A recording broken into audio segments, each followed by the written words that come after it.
Merhaba arkadaşlar, kanalıma tekrar hoş geldiniz. Bugün sizlerle çok güzel tunus iş tekniğiyle yapılmış bir örgü modeli yapımı paylaşacağım. Hem battaniye modellerinde, bebek örgülerinde, yelek modellerinde, patik modellerinde bu modeli kullanabilirsiniz. Evet, şimdi ben şöyle ip olarak Alize'nin koton tarzı ipini kullanacağım. Tığ olarak da tunus işi 3 numara tığ kullanacağım. Hemen şöyle netleşsin tığımı size göstereyim. Evet. Sizler de ipinize göre tığınızı ayarlayabilirsiniz. Battaniye örmek isterseniz herhangi bir toparlama yapmaz. 1 metre zincir üzerine başlayabilirsiniz. Biraz daha kalın ipler tercih ederseniz daha güzel olacaktır. Battaniye için şöyle göstereyim. Kullanan arkadaşlarım bilirler. Bu ip bebe yününe göre bir tık daha ince bir ip. Şöyle. Evet, hemen iplerinizi hazırladıysanız modelimizin yapılışına geçelim.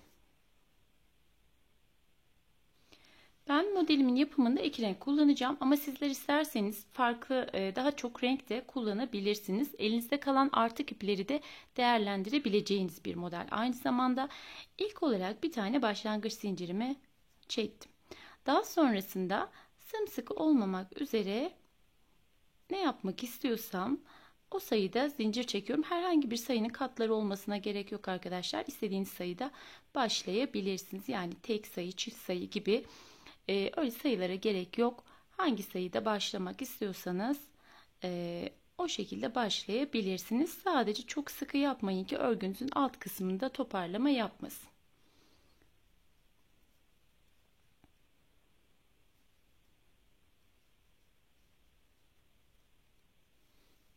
Şöyle, evet, bu kadar anlatmam için yeterli. Şimdi zincirimi çektikten sonra her bir zincirden bir tane ilmek çıkartıyorum.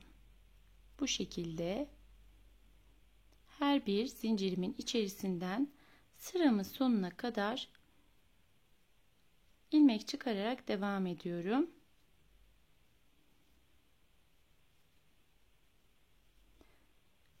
Bu arada arkadaşlar, kanalıma abone olarak bana destek verirseniz çok sevinirim. Aynı zamanda kanalıma abone olduktan sonra zil butonuna tıklayarak oradan tüm seçeneğini seçerseniz yeni yüklediğim videolarımdan haberdar olabilirsiniz. Evet, sıramın sonuna kadar aynı şekilde her zincirden bir tane ilmek çıkararak devam ediyorum. Evet arkadaşlar, bakın sıramın sonuna kadar geldim. Normalde hep rengimizi burada değiştiririz. Bu kez sol tarafta renk değişimi yapacağım. Hemen şöyle siz tabi bağlayarak da yapabilirsiniz. Ben hemen şöyle başlayayım. Daha sonra bağlayarak oraya sıkılaştıracağım. Bu şekilde ilk ilmeğimi tek olarak, diğer ilmeklerimi ikişer ikişer çekerek sıramın başına kadar bu şekilde devam ediyorum. Tüm ilmeklerim bakın şu şekilde, yavaşça da göstereyim. Sadece ilk ilmeğimi tek olarak aldım. Diğer tüm ilmeklerimi ikişer ikişer çekerek sıramın başına kadar devam ediyorum.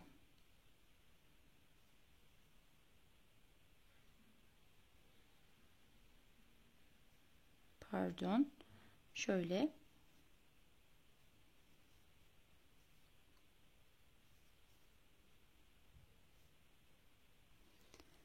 Evet arkadaşlar, bakın bu şekilde ikişer ikişer çekerek sıramın başına kadar geldim.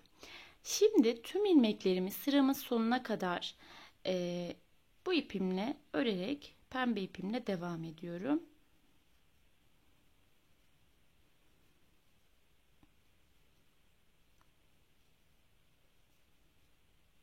Bu şekilde bakın, her bir ilmeğimin içerisinden bu şekilde bir tane ilmek alarak sıramın sonuna kadar gidiyorum. Rengimizi hep sıra sonunda değiştireceğiz. Yani örgümüzün sol tarafında değiştireceğiz. Bu modelden çanta da örebilirsiniz arkadaşlar. Tabii ki kalın iplerle. Çok da güzel olur. Evet, şimdi sıramın sonuna geldim. Sıramın sonunda bir ilmeğim var. Bunu da bu şekilde ördüm ve sıramı tamamladım. Şimdi tekrar beyaz ipimi alıyorum. İlk ilmeğimi tek, şöyle şurayı sıkılayalım. Şunu da şu şekilde buraya sıkıştırmış olalım. Bakın ilk ilmeğimi tek olarak ördüm. Daha sonraki tüm ilmeklerimi ikişer ikişer örüyorum.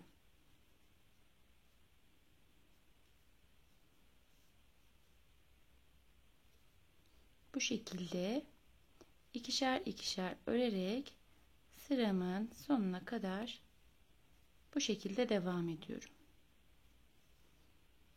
Farklı renkler de kullanabilirsiniz dediğim gibi.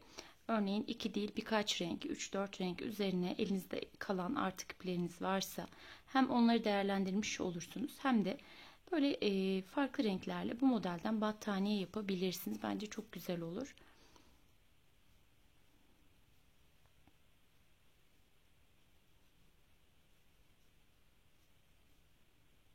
Evet. Son ilmeğimi de yine 2 olarak aldım ve sıramı bu şekilde tamamladım. Bakın ortaya böyle çok güzel bir görünüm çıkıyor. Sanki böyle ortasından ip geçirilmiş gibi. Hemen bir sonraki sıramı da yapayım. Modelim kendini daha çok gösterecek. Şimdi yine tüm ilmeklerimi bu şekilde örerek örgümün sonuna kadar, yani sol kısmına kadar devam ediyorum bu şekilde.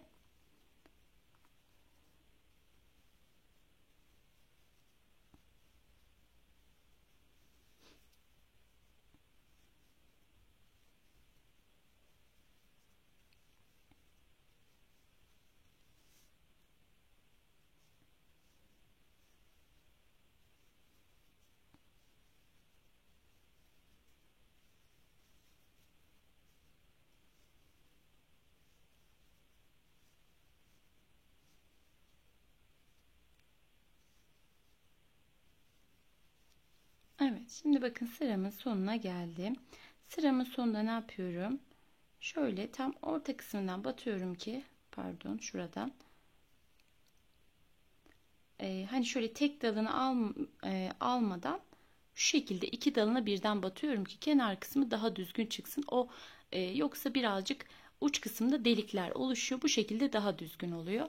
Şimdi sıramı tamamladım. Şimdi bu sıramın sonuna bırakıyorum bunu. Tekrar pembe ipimi alıyorum. Yine bununla da şu şekilde ilk ilmeğimi tek olarak, diğer ilmeklerimi ikişer ikişer çekerek sıramın başına kadar devam ediyorum.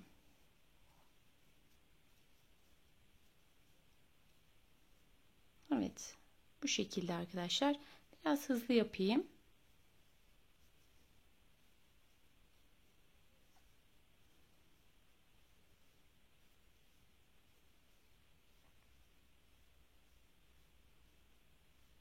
Bence bu modelden patik yapabilirsiniz. Elinizde kalan ipleriniz varsa onları bu şekilde değerlendirebilirsiniz.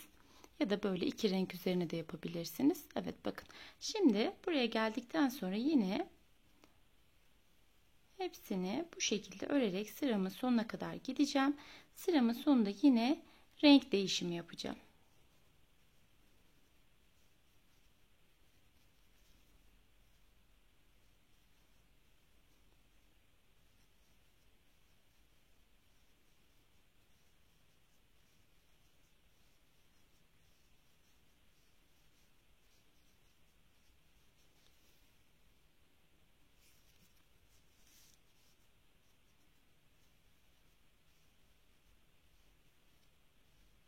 Evet, bakın sıramın sonunda yine bu buraya batarak şöyle iki dalından birden aldım ilmeğimi.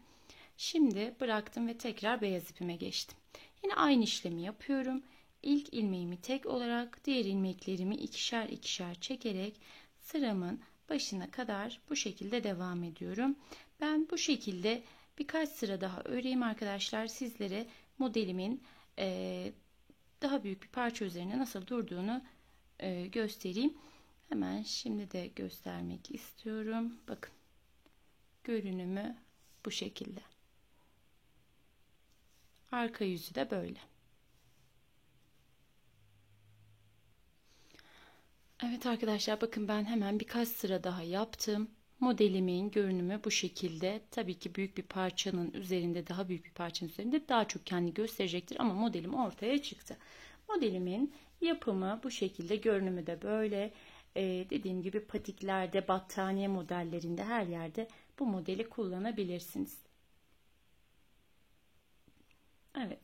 Umarım beğenmişsinizdir arkadaşlar. Bakın arka yüzü de bu şekilde görünümü. Evet, umarım beğenmişsinizdir. Beni dinlediğiniz için çok teşekkürler. Başka videolarda görüşmek üzere. Hoşça kalın, kendinize iyi bakın.